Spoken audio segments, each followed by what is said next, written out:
I look forward to the month of May because that always to me means the Charleston Festival.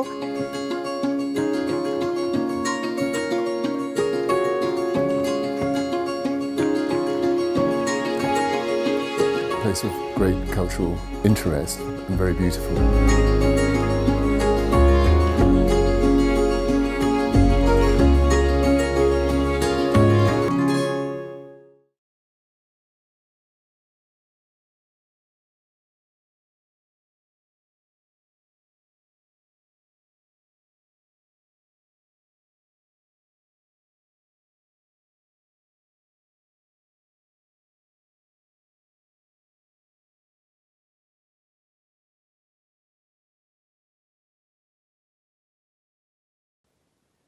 Welcome back to Charleston Festival at Home.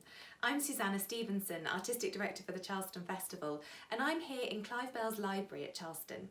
This impressive bookcase was painted for Clive Bell by Duncan Grant, and it was brought to Charleston bit by bit in 1939, when once again this house became a refuge from war. We consider war and all its traumas and tangled complexities in this next event, In Pursuit of Justice, with international human rights lawyer Philippe Sands, chaired by author and academic Eva Hoffman. I hope you've been enjoying this series of 10 free events, and if you have, please consider making a donation to the Charleston Emergency Appeal. And now, please welcome Philippe Sands and Eva Hoffman for In Pursuit of Justice.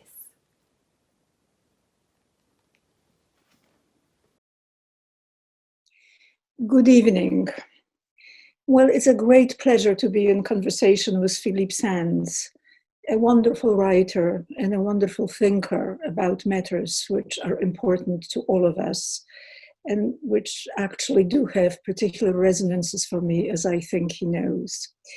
So, Philippe, in a way, the Ratline is not so much a sequel to your first to East-West Street as an exploration of the other side of a very dark story. It is as if you have moved right into the dark antimatter universe here and are writing from within it. And so I wonder if you can tell us how this book emerged from your first one and tell us a bit about the very complicated story you are telling here. Sure. Well, first, can I say, read a passage as well? Yeah, can I just say, Eva, how incredibly nice it is to be doing this with you. We go back some time. We've talked about these matters privately and sometimes publicly. I can't think of anyone I'd rather be having this conversation with tonight in Charleston. It's absolutely lovely to be with you. So, thank you. I'm deeply touched by that. Thank you. You've read East-West Street, and I think many people here tonight have read East-West Street. They know it's the story of four men. My grandfather, the man who invented the concept of crimes against humanity, the man who invented the concept of genocide, Lauterbach and Lemkin, and then, of course, Hans Frank, who was once Adolf Hitler's lawyer and who was the Governor General of Nazi-occupied Poland. There is a bit-part character in East-West Street called Otto Wächter. He makes an appearance. And while I was researching East-West Street, I was keeping material about the Wächters, and I came to know the son, Horst, who is the subject of the Ratline, along with his father, Otto, and his mother, Charlotte. And towards the end of the writing of East-West Street, and far too late to get any of the material in, Horst gave me his parents' entire family archive. The circumstances were unexpected. I'd filmed in Lviv with the son of Hans Frank, Nicholas Frank, and Horst Wächter. And in the course of the filming, at one point, Nicholas Frank referred to Horst Wächter as perhaps being a new kind of Nazi, which I disagreed with, actually. I don't think Horst is a Nazi, nor do I think he's an apologist for Nazism or the crimes of Nazism. It's much more complicated than that. But anyway, Horst was rather offended by that suggestion, and in fact, Nicholas has made clear he does not believe that to be the case. But at one point he said to me, "What can I do, Philippe, to prove that I'm not a Nazi?" And I thought about it, and then I said, well, one thing Nazis don't do is they don't give their parents material to museums about the Holocaust. Why don't you give all of the material to the Holocaust Memorial Museum in Washington, D.C., a US federal institution? He thought about it. He then said, that's a terrific idea. Will you introduce me, which I did. And that all happened. And then after it happened with digitized material, Horst said, would you like a set? I kept the full set that arrived on a single USB stick through my letterbox in a tatty old reused envelope. Horst is impecunious and he likes to recycle, which is a good thing. And I occasionally would sort of put the USB into my computer. I thought I'd reached the end of the story with East-West Street. And it's all in German and much of it in impenetrable handwriting. But it was tantalizing stuff. And in particular, the photographs and the documents, contemporaneous documents, were fascinating to me. There were diaries, letters, postcards, cassette recordings. I could begin to listen to Charlotte Wächter. And at one point, someone you will have known, I'm sure, quite well, Lisa Jardine, came for dinner. And we were having a conversation, and I was telling her about this strange USB that made its way to my house. And she said, that's interesting, let's talk about it, come over. She was already very ill by then. But I went over with one of her PhD students, one of my students, and a couple of other friends, and we just spent an afternoon talking about it. She'd recently given a wonderful lecture called Temptation in the Archive, which is all about, wonderful title, and it's all about the value in a historical sense of personal material, which of course this is. And so we began a research project. It took 4 years. We had to transcribe everything into typed up versions, decipher the handwriting, then translate it into English. And a lot of it was, of course, coded. But what emerged was an extraordinary story of a couple who met in 1929. They marry in 32. He then flees Austria in 34 after he's involved in the killing of the Austrian Chancellor, Engelbert Dollfuss, who turns up in Berlin. Charlotte joins him. They go back to Vienna in 38 with the Anschluss, and then he makes his way into government. He doesn't continue in private legal practice, but accepts a job in government, removing Jews and other undesirables from public office. And within a year after the war begins, he's posted first to Krakow, a city you know very well, and he becomes the governor of Krakow, probably while you're there, actually, a little before you're there. And then in 42, he is posted to Lvov, to Lemberg. Then the Soviets occupy the city, and he flees. And on the 9th of May 1945, he disappears off the face of the earth. That, in short, is the first part of the book. It's the story of a love relationship, the story of acts of terrible killing, and the act of disappearance. And interestingly, when I first got to meet Horst in about 2011, for the first 5 years, we only ever talked about what his father did during the war. And he would say to me things like, I didn't really know my father, I couldn't really love him because I didn't know him, but I loved my mother and she loved him. And I came to understand that his defense of his father, trying to find the good in his father, which intrigued me because I'd never really come across people who'd been on the other side of the story, as you said in your introduction, was intriguing. But around 2015, I became increasingly interested in what actually happened to this guy after the war, what you called the detective story. And it was Lisa Jardine who said the answer is probably in the archive.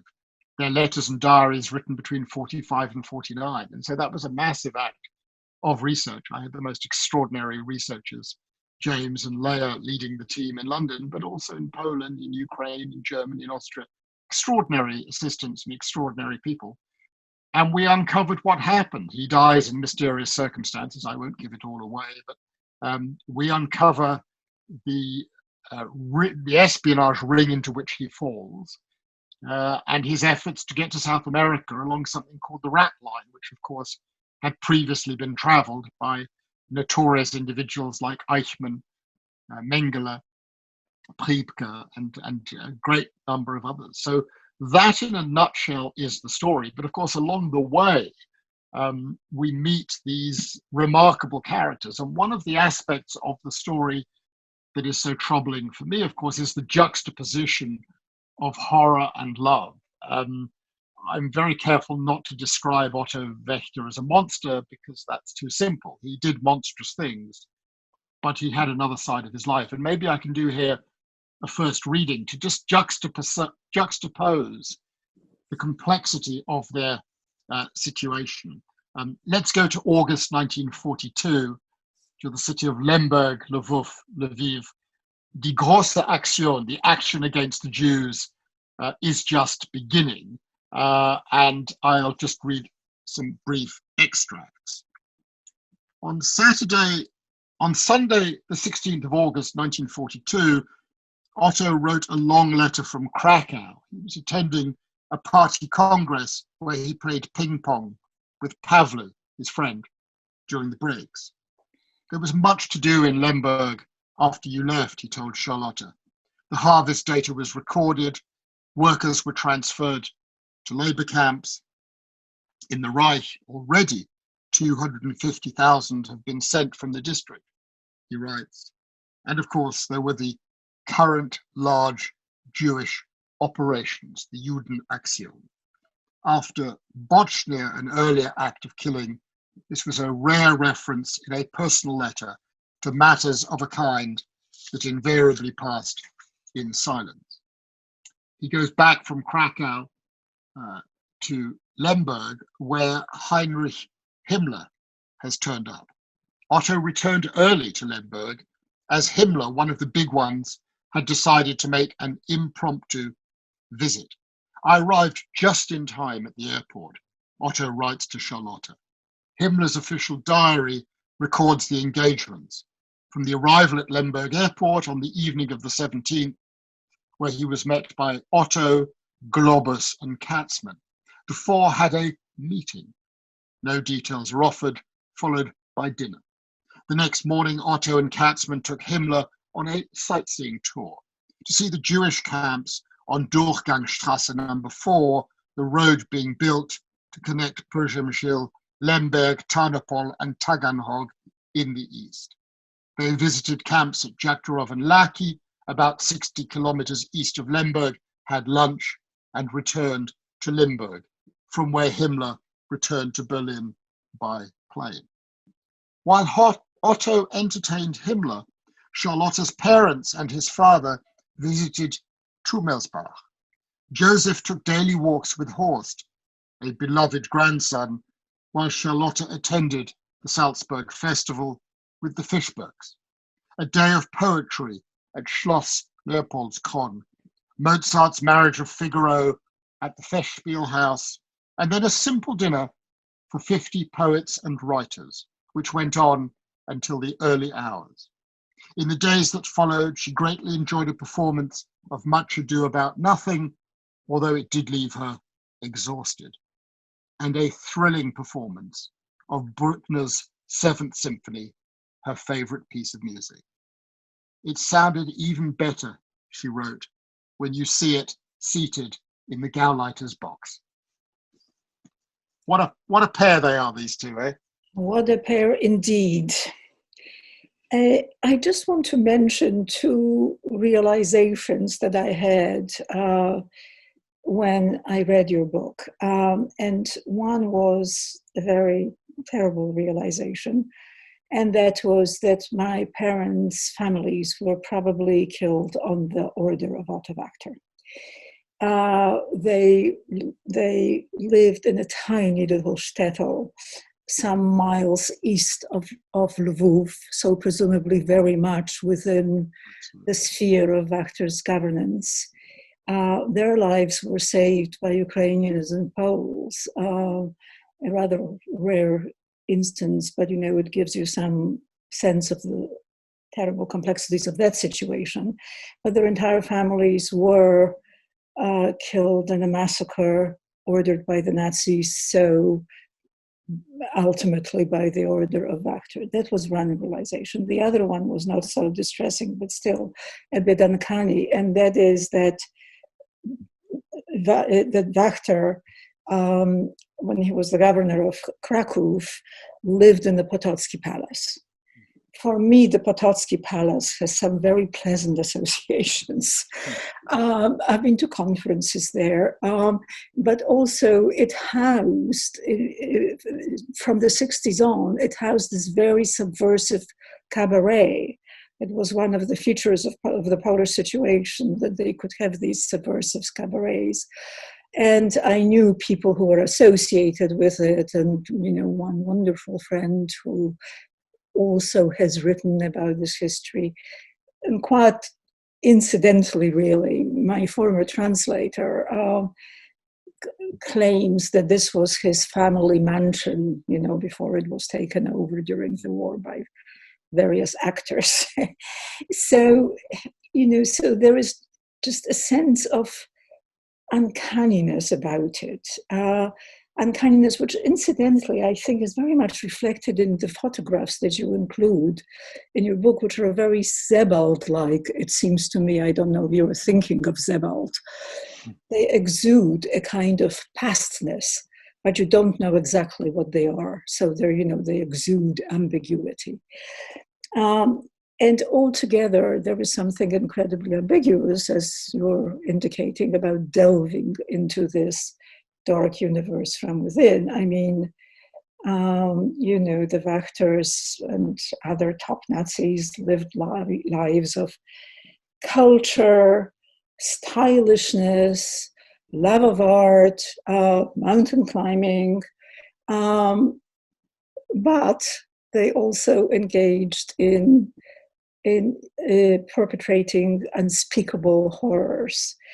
It is an incongruity we have sort of, known about, but I wonder if writing this book has given you a new insight into this, into what made this possible, into what made the mass murder possible by people who then, really particularly appreciated this version of the Bruckner opera, of the Bruckner symphony, rather.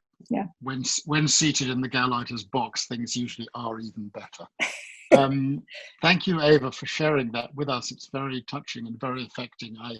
It comes as no surprise to me. I know your relationship with the city of Krakow, so we've touched on these issues before. And I suppose, as in my relationship with my grandfather, I've always tended, with people who have a connection, to stay a little withdrawn and not to pry too much, because these issues are so complex and so difficult.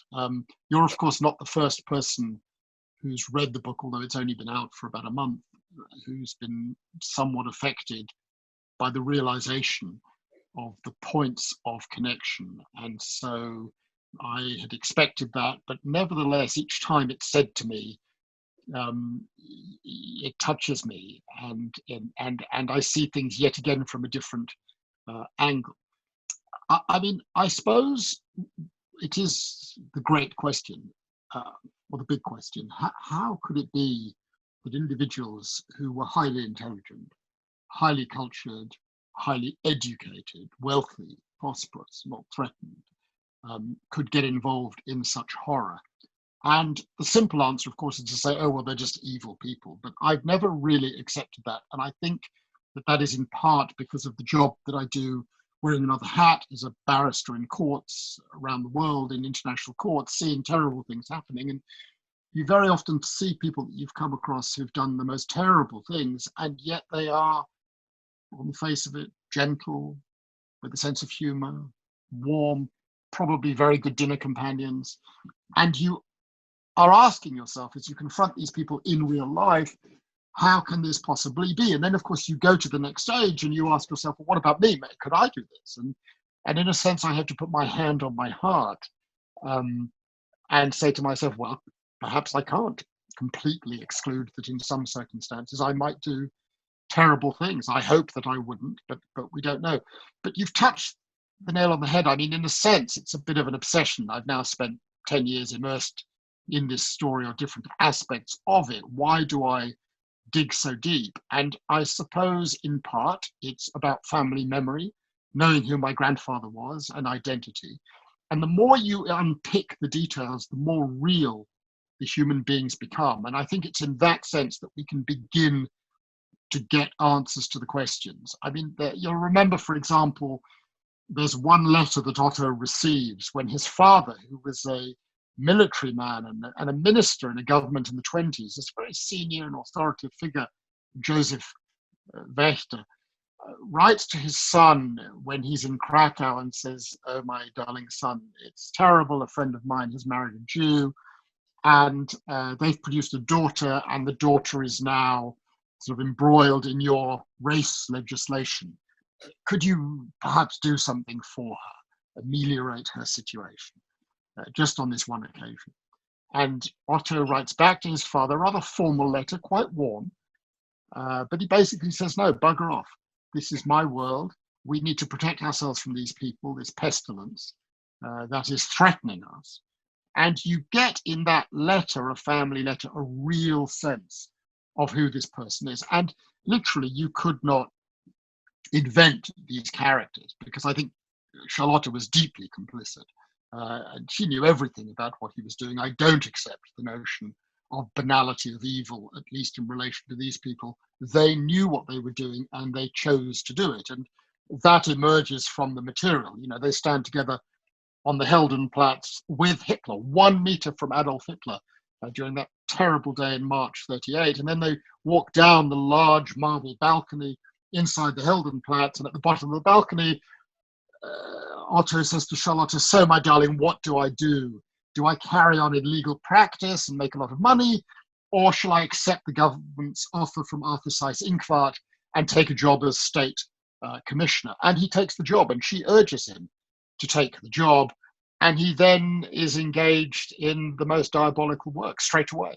And one of the things he does is he targets his own university teachers. I have to say, this touches me very directly, but when you've seen it in black and white, he writes letters to the dean of his own law faculty, his own dean, the man who signed his graduation certificate, removes him from his position at the university, casts him into destitution, and within a year that man is dead in one of the camps. I mean, you know, who does that? 10 years on, I still can't give you an answer to that question.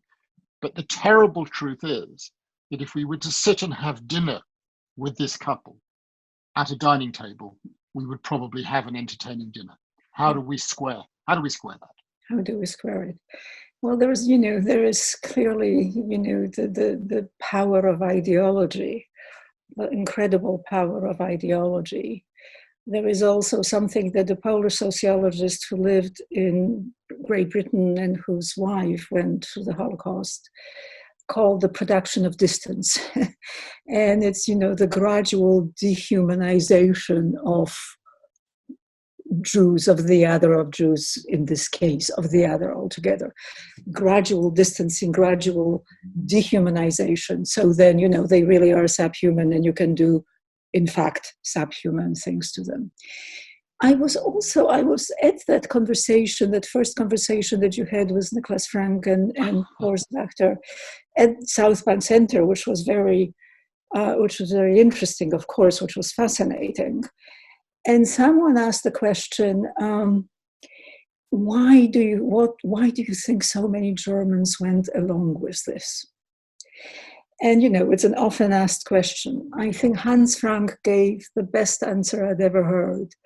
He said it was a lack of civil courage. I mean, in other words, it was an authoritarian culture, I think, through and through. I think, I do wonder about cultural factors in which people obeyed patriarchal orders and were not trained into defying authority. I don't know what you think about that. Yeah. I think very much about that, and I think about it today. I had a telephone conversation just very, very recently with someone in Southwest France who described to me the circumstance of the director of the Center of Letters in the Mediterranean, who was the president of that organization, who had just been thrown out of it because he had just joined the National Front in France to become a candidate for essentially appointment as cultural leader of that particular town.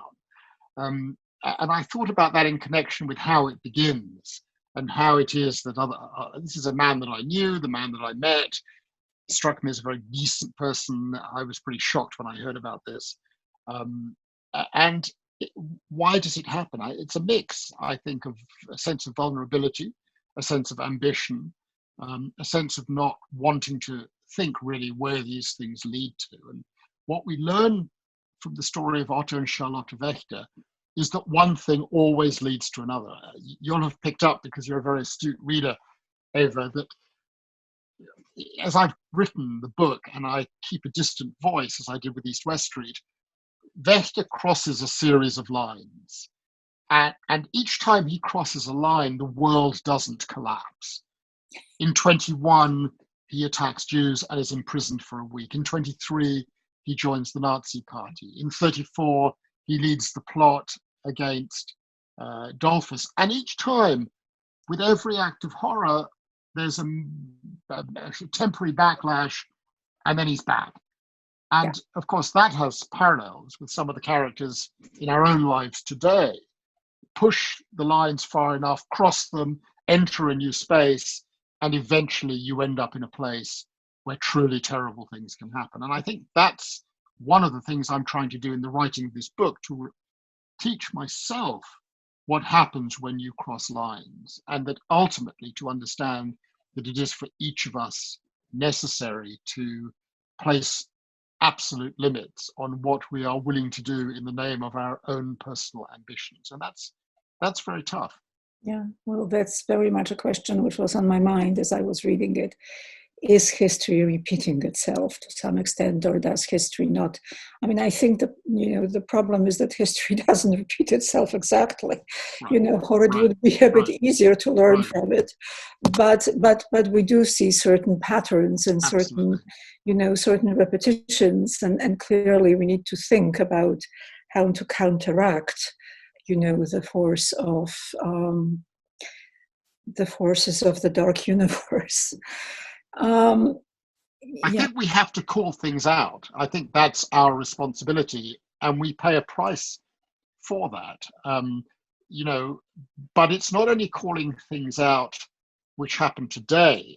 I mean, I've confronted, obviously, in writing this book, certain very delicate issues in relation to the Wächters today. There is, first of all, my relationship with Horst. It happens, as you will have told, that I personally like Horst. I think he's been extremely generous and open with me, and I'm extraordinarily grateful for that. And for that reason, I feel to a certain extent protective of him. I feel I owe him a duty to use his words accurately and carefully, not to put words in his mouth, and to treat him with respect, which I hope I've done.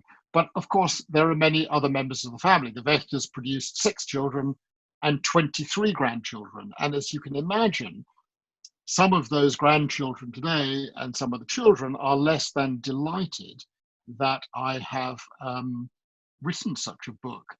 People would rather these things were kept in the recesses that were dark and dingy and did not see the light of day. But I think that's one of our responsibilities. We have to confront the facts. And I think Horst, despite the fact that I disagree with some of his interpretations of the facts, I think deserves real credit for making this material publicly available. It's a unique set of material. We have never, as Lisa Jardine put it, ever come across material which allows you to follow an entire Nazi couple from the moment they met until the moment he died in mysterious circumstances in Rome in 1949. You can trace their pretty much entire life together. The work, the loves, the affairs, the food, the dinner parties, the children, mundanity, and great political power. Yeah. Well, I want to get to the tracing in a minute, but I want to pause on Horst Wächter for a moment as well, because I mean, it seems to me that he is one of the great puzzles, I guess a psychological puzzle as well as other kinds of puzzles of this book. And I must say that I very much admired. I mean, clearly giving you the documents is a very honorable act. But he absolutely refuses to acknowledge his father's complicity in any of it, his father's participation, his father's complicity in any of it. And he refuses to acknowledge it even when he's presented, with absolutely incontrovertible facts. And I admired your sort of, patience with this and your persistence in kind of, questioning him and trying to convince him, etc. Now, I must tell you that when I watched the film that you made with Horst and Nicholas and the trip to the Ukraine, I was very disturbed. I mean, the scenes of the commemoration of the great Otto Wächter by Ukrainian neo-Nazis with helmets, the scene of Horst Wächter being delighted by this, getting into a car and kind of saying, oh, how wonderful, son of a governor. All of that was, sort of beyond belief to me, really sort of, beyond belief. And I thought at that point, he is a moral simpleton. He doesn't have an ethical sense. When I was reading this book, I thought, if I may be psychoanalytic for a while, that maybe there is something else, that he has remained completely childish. I mean, I think, his development got arrested at that point of trauma in 1945 when his beautiful world was shattered, and he cannot get beyond it. He cannot think beyond that. He cannot develop his own, his own mind, his own ways of thinking, his own ethical sense. He cannot go beyond that. I don't know if that makes Well, that's actually very consistent with my thinking. He's not a bad person. He's a decent person. And the honorable thing, as he puts it, he's trying to do is to find the good in a parent who became embroiled in terrible things. He is not a Holocaust denier. He's not a Nazi.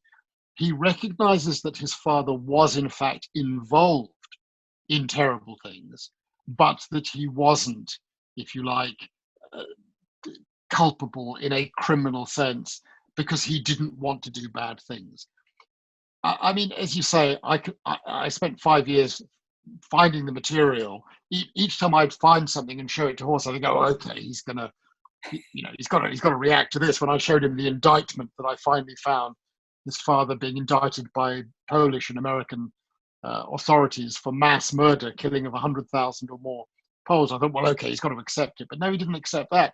And then right at the end of the exercise, as you know, again, I won't give away too much, remarkably, I find photographs of his father overseeing a war crime, frankly, a war crime, a very infamous act of killing in a Polish town called Bochnia, which was very famous as the first act of reprisal killing, personally ordered by Adolf Hitler. And remarkably, because I'd seen a reference somewhere to the fact that the Nazis had found a photographer to record the moment, I spent 4 years looking for the photographs, and they eventually turned up in a wonderful archive in Warsaw.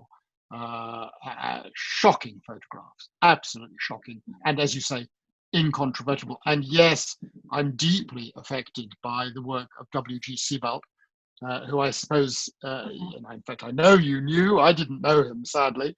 And interestingly, I've chosen exactly the style of his photographs for a particular reason, because I think the photographs must supplement the text by opening up your imagination and should not impose themselves or dominate. Interestingly, some of my friends have criticized the quality of the photographs. Actually, Nick Frank criticized the quality. He said, why couldn't you put in full-page photographs where you can see clearly what's happening? And I said, that's the point. Yes, there's a space between the written word and the photograph in which the reader's imagination opens up. You need to work on those photographs. But yes, I think Horst's life essentially stopped on April the 6th, 1945, when he had his 6th birthday party, and the war came to an end and his world collapsed. And his act of survival is to reify his mother and his mother's love for his father. I think that's what this story is about. Yeah. And that explains his difficulties in confronting the realities of the material that speak very powerfully. Yeah. And perhaps the incredible powers of denial. But yes, I agree about the photographs, by the way. They're so evocative and ambiguous and therefore disturbing and, in just the right way. And, of course, one of the aspects of the whole sort of Nazi procedure was that they liked to take photographs of themselves. Unbelievable. On the subject of photographs, shall I read that second part? Because I know we were keen to have a little reading about Charlotta. Absolutely. Is that a moment to do that? Absolutely do, yes. Okay, so I mean, the extract that I'm going to read now, which is also just a short extract from the book, concerns the period after Otto's death. As I said, he dies in mysterious circumstances in a Vatican-run hospital in Rome, the Santo Spirito, which I eventually gained access to, and he is buried in July 1949. But that is not the end of the story. Many decades later, I visited the sprawling monumental cemetery on a brutally hot summer's day with plenty of mosquitoes around. I looked for Otto's body in section 38, but there was no sign bearing Otto's name, not in row 4, not in any other row. He was removed long ago. The circumstances emerged from another clipping in Charlotta's papers, a short article published in a German newspaper in April 1961 with an arresting headline: Interpol searches for a body. The trail leads to Berlin.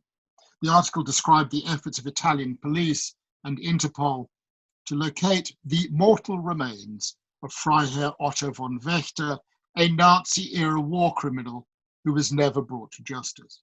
According to the article, Otto's coffin was removed from the Campo Verano cemetery at the request of his widow, so the remains could be transferred to a mausoleum in Palermo, Sicily.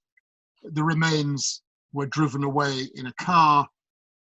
The authorized destination was Sicily, but the remains never arrived.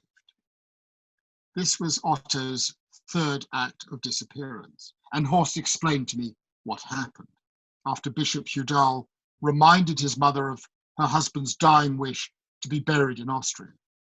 Charlotta requested permission from the Italian authorities to take the remains, but only got it to drive them to Palermo, where her daughter Liesel lived. Charlotta drove to Rome, collected the body, but never took it south. Mother drove him to Austria, Horst said, with a large grin, in her dark old green Siemens car, someone later told me. The disappearance caused a scandal. A story circulated that he might still be alive, Horst explained. When I revisited that possibility sometime later, Horst said to me with moist eyes, "Never again say this in my presence." He knew what had happened. His father had not eloped. Mother brought the remains to the house in Salzburg. This is a reference to House Wartenberg at number 2 Riedenburger Straße, which Charlotta bought in the 1950s, where the family lived, a property christened in memory of the false name Otto used while on the run in 1934, and where Charlotta later ran a German language school. The student lodgers I would come to know were not aware that Otto's remains rested in the garden in a small box made of lead, Horst told me, near the watchful eye of a stone saint. Horst described its shape with his hands. I don't remember that I looked inside, but it must have contained his head, the skull, bones, arms, and Horst's voice trailed off. What a family, eh? Gosh, yes, and it's the moist eyes and his capacity to weep so easily. But anyway, the parts of the book which lead up to this are a work of the most meticulous detective, pursuit. You say you meet John le Carré at some point, and the book really does read like a non-fiction le Carré novel or some very intricate episodes of Homeland.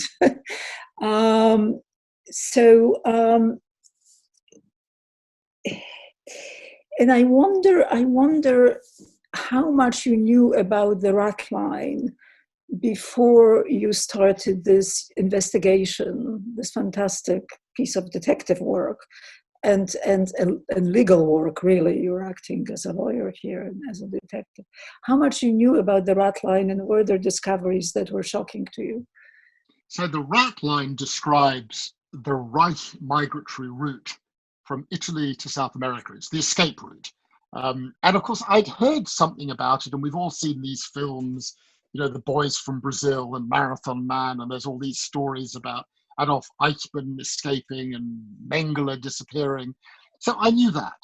But no, I'm not a historian. I'd never really looked into these issues in any great detail. And what emerged from Charlotte Wächter's correspondence was that he arrives in Rome in 1949 into a den of espionage activity. This is the Cold War. The West is worried that the Soviets are going to take it over, and an incredible alliance emerges between Italian fascists, elements in the Vatican, the American army, and former SS intelligence officers. I was stunned as I uncovered this. I was not aware of the details. I knew there were, we know about the Americans recruiting German scientists, which, okay, you would say the scientists were technical people. They weren't, true believers, perhaps. But I didn't know anything about the recruitment or the possible recruitment of SS intelligence officers. So that was a turn up for my books. And you mentioned Le Carré. I had the great happiness of having him as a neighbor. We've known each other for many years, good friends, and I have a role in some of his books. Whenever there's a legal character, he asks me to check whether the legal character is accurate, and does the person speak like a lawyer, sound like a lawyer, look like a lawyer. And so I've read all of his 20 years of manuscripts. I suppose it's been infused in me. But when I first came across this in the Wächter archive, I got in touch with him. I said, look, this is really weird. I've got all this material. I can't quite believe what I'm reading. Could I come over and have a natter with you about it? And he said, sure, send me some material.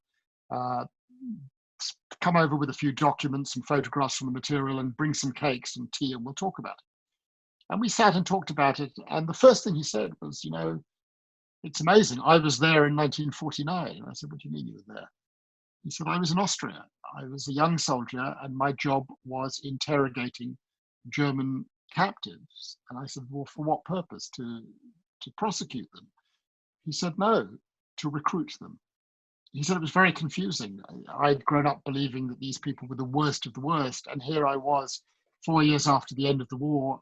We turned on a sixpence. He uses that term. I sort of love that term. And I knew exactly what he meant.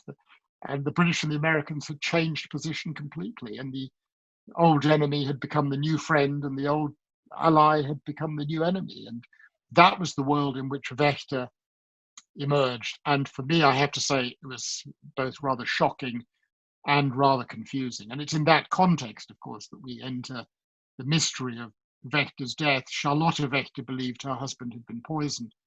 And Otto, Horst, has come to believe that too. And the last part of the book is my effort to try to uncover what really happened. And it's perhaps a little convoluted and complicated, but ultimately, I think it needed to be done. Yes. Well, I'm glad to know that I'm not, a naive to be shocked by some of the things you have uncovered. No. I mean, I must say, the Vatican's methods of disinformation sort of expand one's sense for the possibilities of, fake news.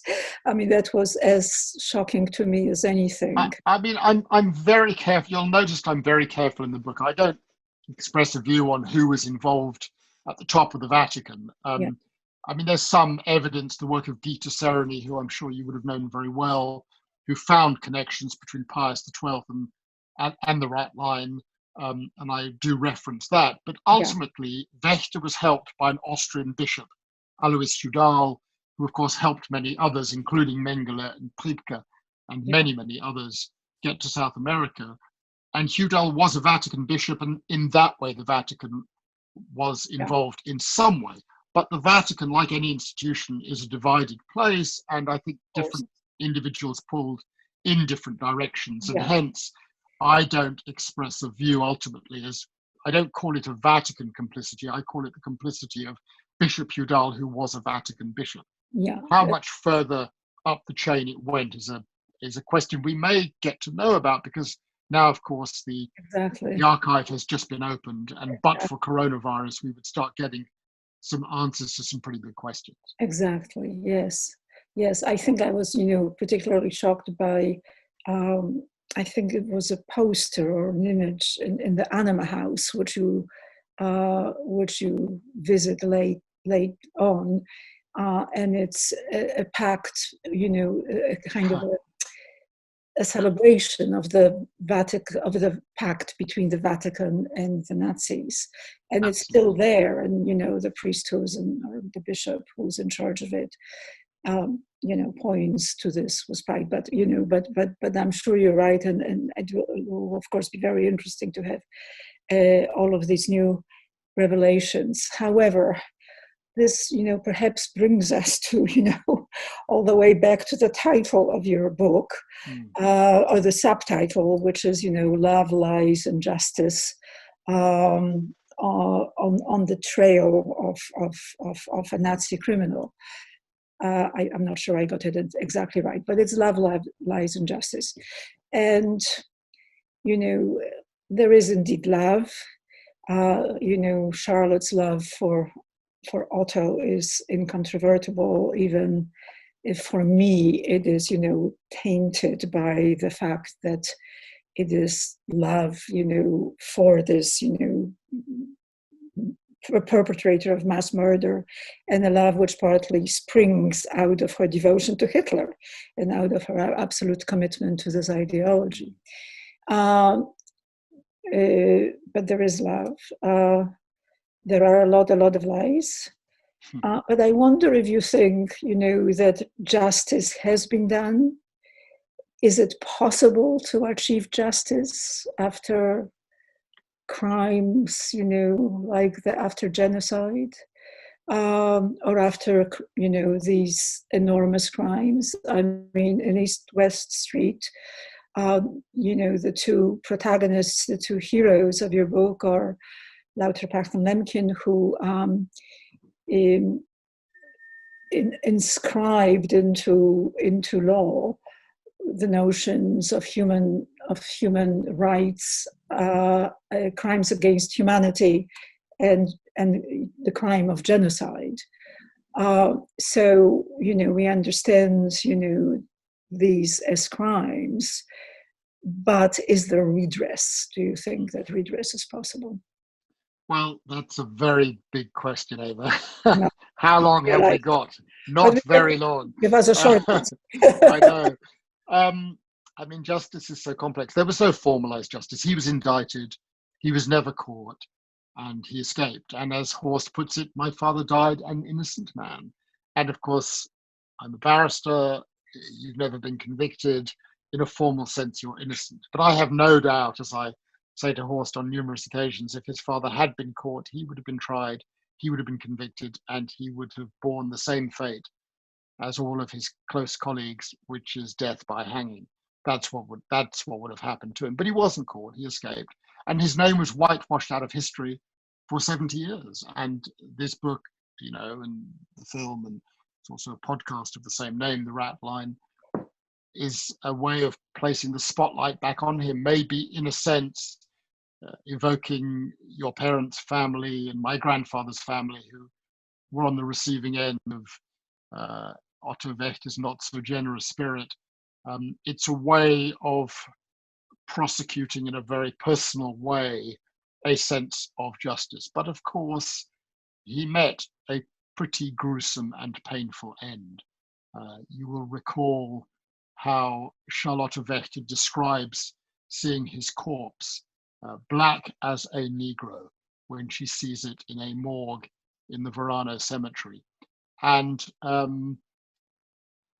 the quest for justice goes on. And one of the issues that emerges, of course, in the face of Horst's unwillingness to really confront the realities of what happened, is what about the next generation? Again, I don't want to say too much, but after the podcast was broadcast in 2018 and the Radio 4 program, something rather extraordinary happened, which is the final direction the book takes.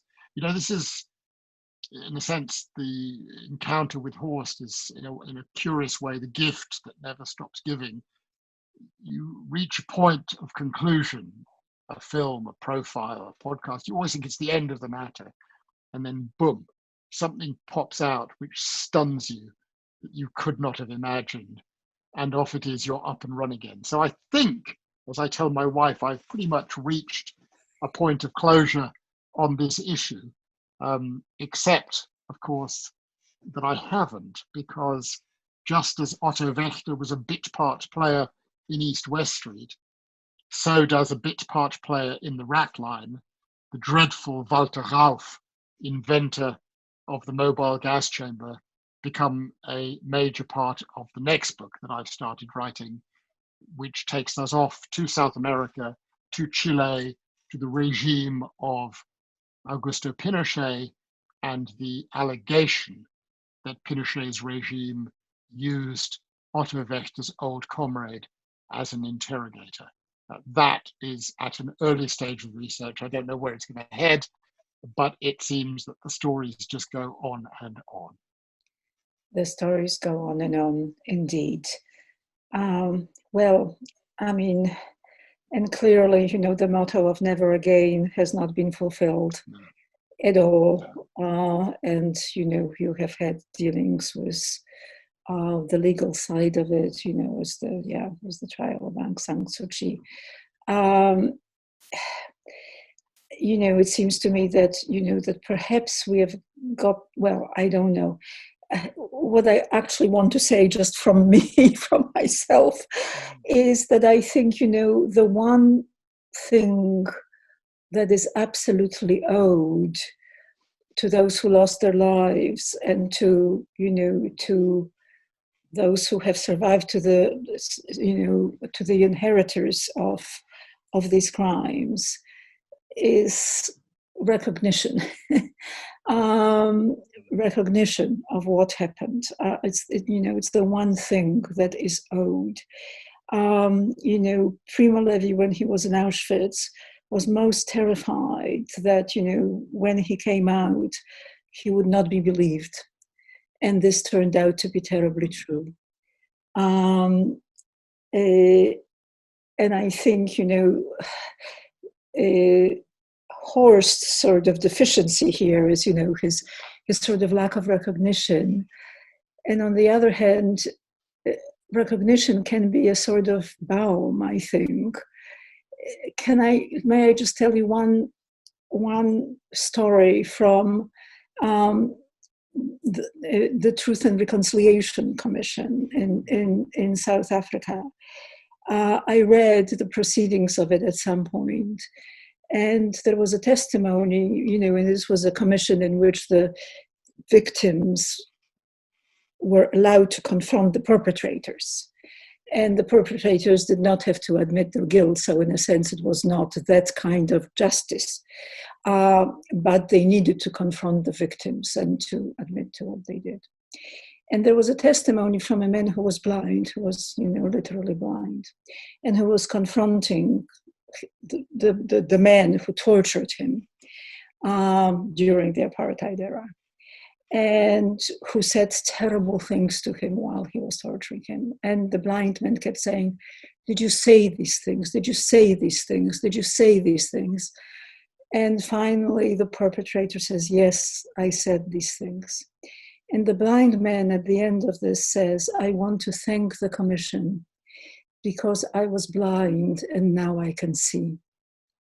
I found this an incredibly, moving moment. And I think it was that his moral world was restored, that, the very concept of justice was restored, justice and injustice, of right and wrong.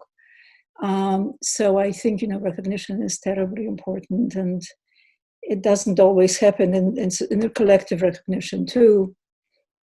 And Germany has, moved towards that, and I think has achieved that, not immediately, but has done that. And I think it has very great collective repercussions as well. So We've reached the end, haven't we, sadly? That was a wonderful tale you told. Well, and thank you so much. It has been wonderful talking to you. It has been wonderful reading the book.